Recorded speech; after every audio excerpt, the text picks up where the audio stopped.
दोस्तों, क्या ऐसा हो सकता है? क्या आपने कभी ऐसा देखा है कि एक मुर्दा जीवित हो गया? क्या मरा हुआ व्यक्ति जीवित हो सकता है? आपने अगर ऐसा नहीं देखा है तो आज मैं इस घटना को मैं आपको इस बाइबल के माध्यम से आज बताना चाहूंगा। बाइबल में एक ऐसा घटना दर्ज है जो ऐसे ऐसे बहुत सारे आश्चर्यकर्म आपको मिलेंगे। उसमें से एक आश्चर्यकर्म मैं आपको बताऊंगा। प्रभु यीशु मसीह ने बहुत सारे आश्चर्यकर्म किए, उसी में से मैं आपको एक आश्चर्यकर्म बताऊंगा जो एक विधवा का जो बेटा था वो मर चुका था। उसे लोग अर्थी पर ले जा रहे थे और प्रभु यीशु मसीह वहां जाकर के उस मरे हुए व्यक्ति को जीवन दान दिया, उस मरे हुए व्यक्ति को जिंदा कर दिया। मेरे प्रिय भाई बहन, अगर जो आप जानना चाहते हैं तो इस वीडियो को आप पूरा जरूर देखें ताकि आपको मालूम चल सके कि प्रभु यीशु मसीह कितना आश्चर्य कर्म करते हैं। चलिए इस वीडियो को हम शुरू करते हैं। अगर आप जानना चाहते हैं तो प्लीज इस वीडियो को पूरा देखिए ताकि परमेश्वर का सही वचन आपके तक पहुंच सके। मेरे प्रिय, आपके पास में पवित्र बाइबल है तो आप निकाल लीजिएगा लूका रचित सुसमाचार उसका 7 अध्याय उसका 11 वचन से। लूका रचित सुसमाचार उसका 7 अध्याय का 11 वचन से यहाँ पर आगे हमें मिलता है 11 से 17 वचन तक में। मैं आपके सामने बाइबल को नहीं पढ़ूंगा, लेकिन इस बाइबल की जो इस जगह में जो घटना को बताया गया है मैं वो घटना का आपके सामने मैं पेश करूंगा। मेरे प्रिय भाई बहन, बाइबल बतलाती है जब उस समय की ये बात है जब प्रभु यीशु मसीह और उनके चेले कुछ दिनों के बाद प्रचार करने के लिए घूमने के लिए प्रभु यीशु मसीह का नाई नामक नगर को जाता है। उस नगर में जाने के बाद प्रभु यीशु मसीह जब उस फाटक के पास, उस नगर के फाटक के पास पहुंचा तो वहां पर क्या देखता है प्रभु यीशु मसीह? एक जवान व्यक्ति को 4 कंधे मिलकर, 4 लोग मिलकर के अर्थी पर ले जा रहे थे और उसकी माता जो था, जो बच्चा मर गया था, जो आदमी मर गया था, उनकी माता पीछे रो रही थी। प्रभु यीशु मसीह को उसका रोना दिखाने गया, वो तरस खाया। मेरे प्रिय भाई बहन, जब प्रभु यीशु जब कोई दुख में आता है ना तो परमेश्वर उसे रोने नहीं देता, उसे धारण बनता, उसे खुशी देना चाहता है। जब वो महिला रो रही थी, वो महिला विधवा थी और उसका इकलौता बेटा था जो वो मर गया। और मर जाने के बाद उनको लोग अर्थी पर ले जा रहे थे जलाने के लिए, दफनाने की जो उनका रीति रिवाज था उस अनुसार जो, लेकिन अर्थी पर ले जा रहे थे। तो प्रभु यीशु मसीह ने उस महिला कहा मत रो, दुखी मत हो। उसके बाद में प्रभु ने उस पर तरस खाया, उस पर दया किया, तरस खाया। उसके बाद जो अर्थी ले जा रहे थे, अर्थी को परमेश्वर ने, प्रभु यीशु मसीह ने पकड़ा, उसे छुआ। तो जो अर्थी ले जा रहे थे वो ठहर गया, यानी रुक गया। रुकने के बाद प्रभु यीशु मसीह ने उस व्यक्ति से क्या बोला, मैं इस वचन को आपके सामने पढ़ना चाहूंगा। यहाँ पर प्रभु यीशु मसीह 13वें वचन में लिखता है, उसे देखकर प्रभु को तरस आया और कहा मत रो। तब उसने, मतलब किसने? प्रभु आकर अर्थी को छुआ और उठाने वाले ठहर गए। तब उसने कहा हे जवान उठ, मैं तुझसे कहता हूं उठ।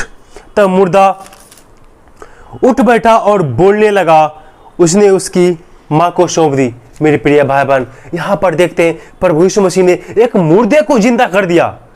सबसे इससे बड़ा आश्चर्य क्या हो सकता है? एक मरे हुए व्यक्ति को प्रभु ने जीवित कर दिया। एक करके हे बेटे उठ। मेरे प्रिय भाई बहन, प्रभु यीशु मसीह का अधिकार, मौत पर भी प्रभु का अधिकार है। इस वचन के द्वारा हमें पता चला कि प्रभु यीशु मसीह को मौत पर भी अधिकार है, मौत पर भी वो सर्वशक्तिमान परमेश्वर है। मेरे प्रिय भाई बहन, इसीलिए उस व्यक्ति को प्रभु यीशु मसीह ने जीवन दान दे दिया, यानी जिंदा कर दिया। और उसके बाद में उस बेटे को, उस व्यक्ति को अपनी मां के हाथ में सौंप दिया जिसका इकलौता बेटा था वो। मेरे प्रिय भाई बहन, परमेश्वर जब उसके पास आप रो के प्रार्थना करते हैं, उनके पास आप रो के विनती करते हैं, वो हम पर तरस खाता है और हमारी समस्या को वो दूर करता है। मेरे प्रिय भाई बहन, इस व्यक्ति परमेश्वर ने, प्रभु यीशु मसीह ने इस व्यक्ति को जीवित कर दिया। इससे बड़ा आश्चर्य क्या हो सकता है? अगर जो आज के समय में कोई व्यक्ति मरे हुए को अगर जिंदा कर दे, शायद उनके बहुत बाबा बना, बहुत आश्चर्य का, उनको बहुत सम्मान मिलेगा, उनको लोग देवता मानेगा। मेरे प्रिय भाई बहन, प्रभु यीशु मसीह उस समय में उस मरे हुए व्यक्ति को जीवित कर दिया। ऐसे नहीं, ऐसे बहुत सारे आश्चर्य कर्म प्रभु यीशु मसीह ने अपने संसार में किए। जब वो प्रचार कर रहे थे, इससे भी बड़े बड़े उसने आश्चर्य कर्म किए। आयर के बेटी को भी उसने जीवन दान दिया, जिंदा कर दिया। जो लाजर था उसे प्रभु ने, जो 3 दिन मर गया हो, 3 दिन हो चुका था उसका मरा हुआ, उसको प्रभु ने जिंदा कर दिया। मैं आगे करके आपको वीडियो में लाऊंगा लाजर की कहानी का, मेरे प्रिय भाई बहन। इसीलिए प्रभु यीशु मसीह में विश्वास कीजिए। वो सब पर, वो मौत पर भी अधिकार रखने वाला जीवित परमेश्वर है, जो मरे हो को जिंदा कर सकता है। ऐसे ऐसे बहुत सारे ऐसे कर्म आपको बाइबल में मिलेगा। ये देख करके सब लोग चकित हो गए और परमेश्वर की बड़ाई करने लगे। मेरे प्रिय भाई बहन, क्या आप विश्वास करते इस वचन पर? मेरे प्रिय, बाइबल में दर्ज है तो हम विश्वास तो करते हैं कि प्रभु ने एक मुर्दे को जिंदा कर दिया। मेरे प्रिय भाई बहन, एक जगह और मैं आपके लिए हम पढ़ेंगे, यहाँ पर परमेश्वर का वचन कहता है, जो इंसान से नहीं हो सकता है वो परमेश्वर से हो सकता है। जो इंसान नहीं कर सकता है उसे परमेश्वर कर सकता है, उसे परमेश्वर कर सकता है।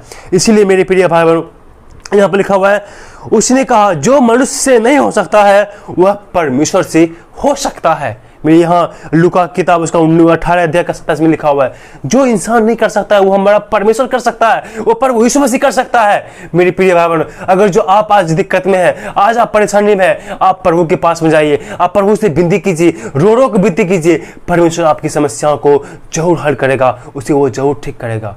मेरे प्रिय भाई बहन, कुछ भी काम करने में आप असमर्थ होते हैं, हमारे लिए असंभव होता है, लेकिन हमारा प्रभु के लिए असंभव नहीं है। इस महिला को, जो यह महिला है वो विधवा है, उनके विधवा के पुत्र को प्रभु ने जीवन दान दिया, उनके पुत्र को प्रभु ने जिंदा कर दिया। मेरे प्रिय भाई बहन, इसीलिए जो कुछ इंसान से नहीं हो सकता वो उस खुदा से, उस परमभा से, उस अब्बा पिता से हो सकता है। मेरे प्रिय भाई बहन, इसीलिए आप उस अब्बा पिता के पास में जाइए, उस पिता के पास में जाइए, उस परमेश्वर यीशु के पास में जाइए। वो आपकी समस्या को समाधान करेगा, वो आपके दुख को दूर करेगा।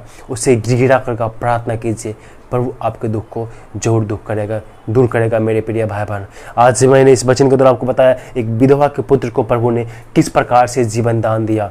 मेरे प्रिय भाई बहन, वहाँ के लोग सब भी चकित हो गए, एक कैसा चमत्कार है, एक कैसे भविष्यवक्ता है, एक कैसा खुदा है जो मरे हुए को भी जिंदा कर देता है।